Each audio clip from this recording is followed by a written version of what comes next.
Kita lanjut ke tema selanjutnya Ustaz, itu terkait dengan rum. Rum yang sering dipakai buat aroma, buat makanan, buat kue. Sekarang katanya ada yang rum itu hanya sekedar rasa saja, aromanya saja. Yang kedua yang jadi masalah adalah ada yang mengatakan bahwa rum ini dalam uh, dalam keadaan panas dia akan menguap. Bagaimana menurut pandangan? Rum itu adalah cairan yang memabukkan sebetulnya.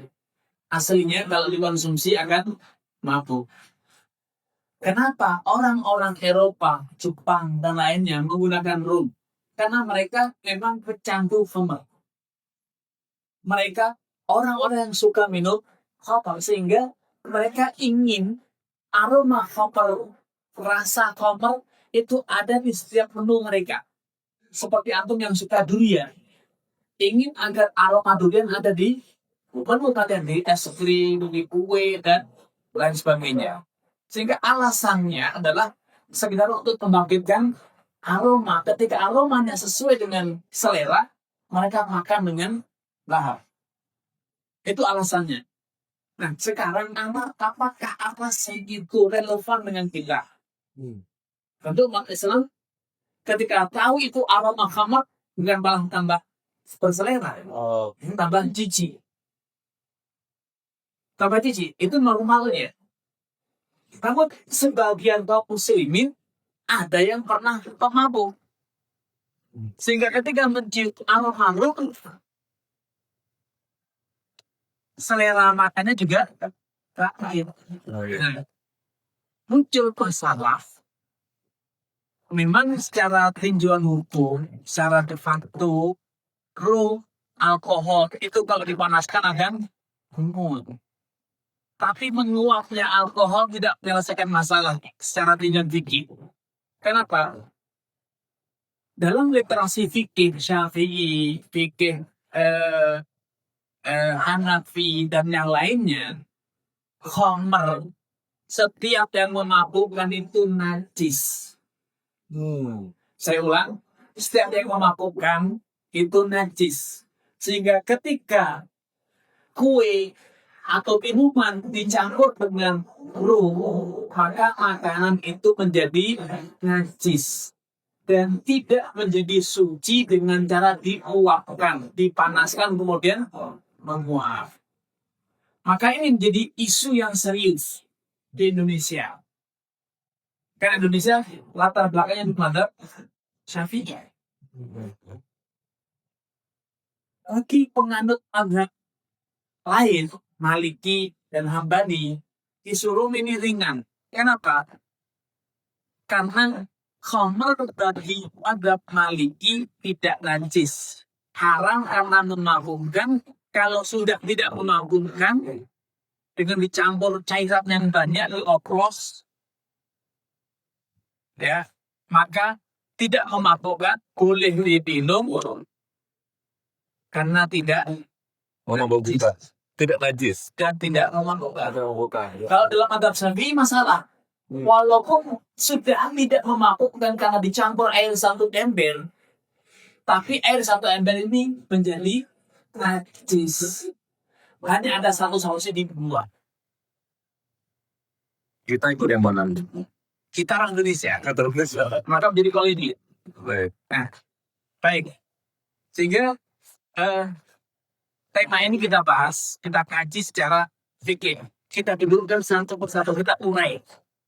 Pertama, status khamr najis atau tidak. Kita kaji. Ya. Kita kaji dan kesimpulannya pendapat yang lebih kita kuatkan, kita anggap lebih kuat secara dan dalil, khamr itu tidak najis, tapi haram karena memabukkan.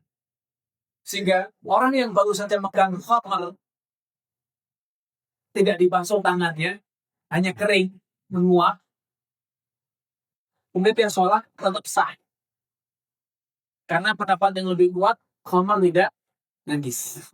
Dan kalau dasarnya ini, maka ketika rum dicampurkan ke bahan makanan, kue atau dibuat, dipanaskan pada level tertentu, maka khamarnya akan keluar. Yang tersisa aromanya. Apalagi biasanya rum itu tidak banyak kadarnya, Pak. Hanya sekian persen, sekian tetes ya. Sehingga ketika dipanaskan menguap. Maka secara timbang dalil, karena khamar tidak najis dan karena kadarnya hanya sedikit sehingga tidak memabukkan, maka secara tinjauan fikih boleh dimakan. Boleh dimakan. Olahan jadinya antum dikasih bika, dikasih bonis atau apapun yang ada rumnya, boleh dimakan. Tetapi bagi umat Islam tidak boleh sengaja menggunakan rum. Beda Pak ya. Memproduksi dengan mengkonsumsi yang sudah jadi. Siapa yang membuat? Bisa jadi orang Nasrani, bisa jadi orang lain. Kalau sudah menjadi olahan matang dan ketika dikonsumsi tidak memabukkan, halal. Tapi umat Islam ketika memproduksi kue sengaja beli rum dicampurkan, haram hukumnya. Kenapa? Sekedar membelinya saja haram. Belinya haram Ustaz. Haram. Makannya halal. Beli rumnya, Gua beli rumnya. bukan olahan jadinya. Kalau kita membeli kuenya Ustaz. Ya ada. Tapi tidak silakan boleh. Boleh. Membeli boleh. Beli boleh. Makan boleh. Olahan jadi boleh. Makan boleh. Tapi ketika kita bikin kue, Ya. butuh rum, Ya. kan beli. Ya. Tidak beli saat minta pun haram. Ya. Kenapa? Rasulullah SAW bersabda, la'anallahu fil khamri asyar. Ada 10 kelompok manusia yang dilaknati dalam urusan khamar. Yang membuat, yang meras, yang membawa, yang membeli, yang menjual, yang menerima hadiah, dibawakan, ya, yang memakan hasil penjualannya, semua dilaknati.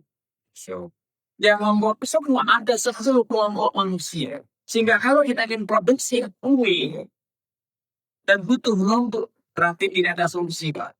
Kecuali rum sintetis, esens yang hanya ada aroma tapi tidak memabukkan. Sehingga dibedakan antara mengkonsumsi barang yang sudah jadi, membeli barang yang sudah jadi, boleh. Karena sudah tidak memabukkan dan itu tidak najis. Tetapi ketika kita ingin memproduksi dan akhirnya harus membuat rum, meminta rum kepada orang yang punya, haram. Karena khamar hanya ada satu pilihan untuk Islam, dimusnahkan. Tidak boleh disimpan, tidak boleh dibeli, tidak boleh diberikan. Terkadang dia dengan esen ya esen rum. Dia Kalau sekedar membeli perasa rasa. yang itu bukan rum, itu sintetis, maka tidak masalah. Maka secara prinsip tidak masalah karena itu bukan khamar. Baik. Bukan khamar. Tapi kita sebagai umat muslim, sebagai produsen roti, hindari gitu Ustaz. Ya, itu paling selamat. Karena kalaupun kita menggunakan yang esens yang tiruan, yang sintetis, maka muncul pertanyaan ini dari sisi sosialnya, bukan dari sisi hukum. Pantaskah seorang muslim, Mengkampanyekan. bukan mengkampanyekan, menyukai aroma khamar? Muncul masalah. Ini dari tinjauan apa? Sosialnya. Layakkah bagi seorang muslim di rumahnya tercium khamar? Kalau antum tidak merasa layak dari tubuh antum kecium bau kencing, kenapa antum merasa layak kalau di tubuh antum, di sajian antum, di rumah antum ada aroma khamar? bukan khamr Ustaz. Ya sudah selesai. Memang tidak haram. Tapi secara sosial juga. Pantes kalau kita di rumah kita kecil, kok bau pesing.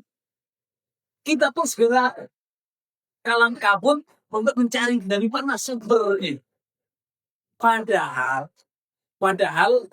kalau baju anak kita kompor, udah biarin deh. Besok dicuci boleh, Pak. Nggak apa-apa, nggak harus segera dibasuh. Tapi kalau khamr harus segera dimusnahkan.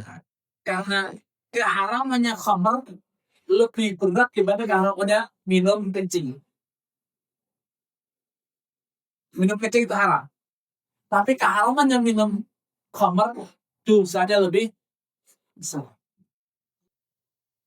Nah, kalau seorang muslim sengaja ingin aroma khamr dari kuenya terpancar aroma khamr, maka muncul pertanyaan yang benar saja.